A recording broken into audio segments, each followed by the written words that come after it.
Jadi untuk pertama sekali tim juri menilai dengan menggunakan aturan ataupun mengacu dari 4 kolom penjurian. Yang pertama dari penampilan, yang kedua gerak dasar, yang ketiga keserasian, yang terakhir adalah kematangan. Masing-masing dari kolom itu masih ada turunannya.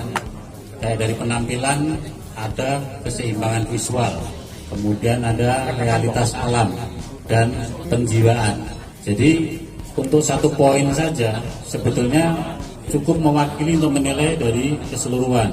Cuma karena kita sifatnya di sini adalah kontes, kita harus lebih detail dalam menentukan penilaian, sehingga gerak dasar, keserasian dan kematangan itu sangat-sangat menunjang sekali dan memang harus sangat diperhatikan. Jadi untuk penampilan kita bisa lihat mulai dari penataan tajuk pohon sesuai dengan gayanya, kemudian dengan potnya dia juga sudah sesuai besar dan ukurannya, serta bentuk potnya juga menunjang dengan gaya pohon, ditambah lagi dengan adanya meja ataupun tatakan untuk lebih memperindah penampilannya. Nah, ini semua satu rangkaian penampilan. Kita bisa bayangkan kalau pohon ini mungkin dengan pot yang kedodoran, tanpa meja ini nilainya juga yakin nggak akan bisa maksimal. Jadi di dalam mengikuti kontes itu penampilan sangat dominan, karena pertama di kolom penjurian akhirnya juri akan menilai pada saat masuk arena kontes, yaitu yang pertama kita lihat sambil jalan kita langsung bisa tentukan oh ini pohon-pohon yang kira-kira masuk, nanti perkiraan yang punya nilai poin tinggi. Kemudian dari gerak dasar kita lihat bisa mulai dari kaki, kemudian naik ke pinggul, batang, leher, kemudian yang terakhir adalah kepala. Ini satu rangkaian gerak dasar sesuai dengan gaya pohon. Jadi gerak dasar masing-masing pohon akan berbeda dengan gayanya yang berbeda juga. Yang penting kita bisa lihat mulai dari kaki ataupun perakaran sangat menunjang dengan gayanya pohon ini. Ukuran kakinya pun sangat pas dengan besarnya batang. Ini yang perlu diperhatikan. Untuk pohon yang lingkar sekitar 15 cm atau mungkin diameternya sekitar 6 atau 7 cm, akar jangan terlalu besar. Mungkin ada 1-2 yang besar boleh, biar ada kesan natural. Jadi kalau akar jangan sampai sama persis, lilin tapi sama persis, nanti kesan naturalnya juga malah akan hilang. Jadi dibikin senatural mungkin. Kemudian yang ketiga adalah keserasian.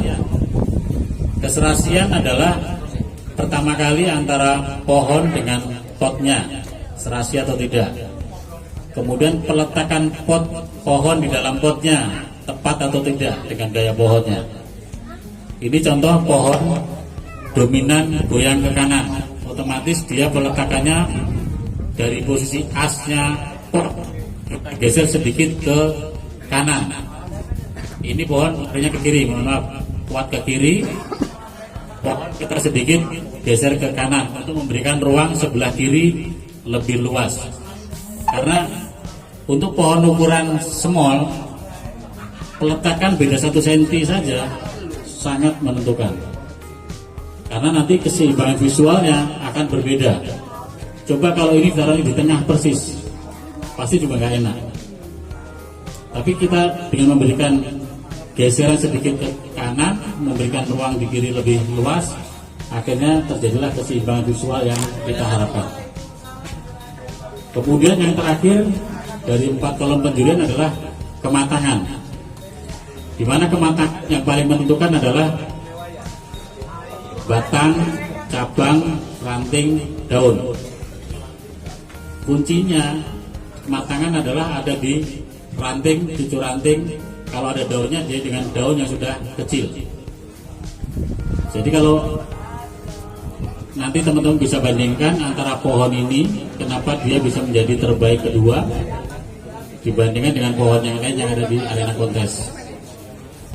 Jadi kunci dari kematangan yang berikutnya adalah ada tahapan batang, di mana tahapan itu adalah mulai dari batang paling bawah dari pinggul, kemudian badan sampai menuju ke leher. Ini terjadi pengecilan yang sangat natural atau pengecilan yang enak.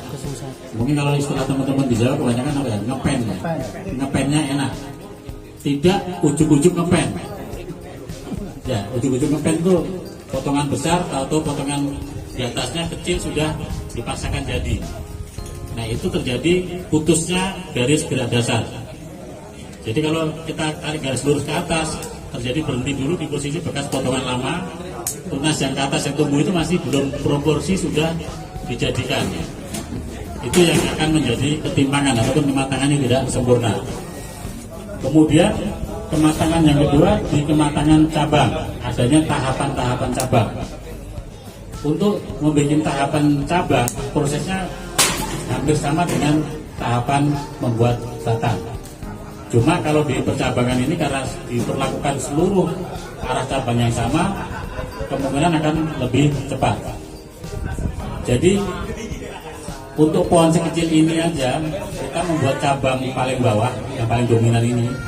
Ini kita bisa lihat tahapan yang dibuat itu adalah 1, 2, 3, 4, 5, 6, 7. 7 tahapan pemotongan dengan sistem cutting. Kalau mungkin ini yang pertama anggaplah 2 tahun, kemudian yang nomor 12 tahun, yang nomor 3 6 bulan, makin di sini makin pendek. Anggaplah total 3 tahun ataupun maksimalnya 4 tahun baru bikin tahapan ini selesai. Begitu selesai, kita baru bikin perantingan yang matang, yaitu menuju ke anak ranting dan cucu ranting. Kemudian di berikutnya yang mengenai kematangan, kita juga jangan lupa bahwa di dalam kolom kematangan itu ada istilah dimensi, harmoni, komposisi, perspektif, dan proporsi. Di mana masing-masing itu perlu kita pelajari juga, karena kalau kita lepas dari beberapa poin tadi, kemungkinan unsur-unsur yang ada di dalam sini tidak akan terlengkapi. Contoh, mungkin biar sedikit pemahaman aja, arti dari dimensi. Dimensi adalah kedalaman antara foreground itu titik tumbuh terakhir di ujung depan sama yang background di belakang dari as pohon. Semakin di depan ini ada foreground, semakin dalam ruangan yang didapat.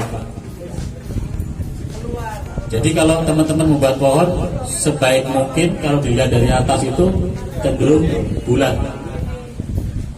Hindari membuat pohon yang depannya itu rata, karena semakin rata kedalamannya akan semakin berkurang. Kemudian dimensi akan bisa terwujud kalau di sini ada pembagian ruang di mana cabang-cabang yang ada di depan jangan sampai menutupin untuk bisa melihat background ke belakang. Jadi ini adanya ruang-ruang potong ini sangat dibutuhkan, di mana kedalaman tadi akan dicapai. Karena percuma kalau backgroundnya ada, tapi depannya ditutupin oleh cabang-cabang yang terlalu rimbun. Jadi nanti dimensinya juga tidak akan tampak. Yang pertama di situ. Yang kedua, adanya ruang antara cabang terbawah dengan cabang yang di atasnya memberikan kesan yang tumbuhnya bisa, cabangnya bawahnya bisa maksimal. Karena kalau di atasnya ini terlalu panjang, yang bawah pasti akan ternaungin dan dia tidak bisa maksimal tumbuhnya. Kemudian proporsi adalah antara besaran cabang dengan batang di mana dia tumbuh. Sebenarnya bukan rumus yang paten, tapi idealnya kita pakai sepertiga. Kalau diameter batang ini 6 cm, maksimal cabang ini tumbuh di titiknya hanya 2 cm. Idealnya 2 cm, ya naik turun dikit boleh lah. Tapi kalau terlalu kecil juga nggak enak, kebesaran juga kadang-kadang nggak enak juga. Memang yang enak yang pas-pas ya Pak Untung ya. Nah kemudian di dalam penilaian mungkin sedikit saya tambahkan juga kenapa itu merah, kenapa itu hijau.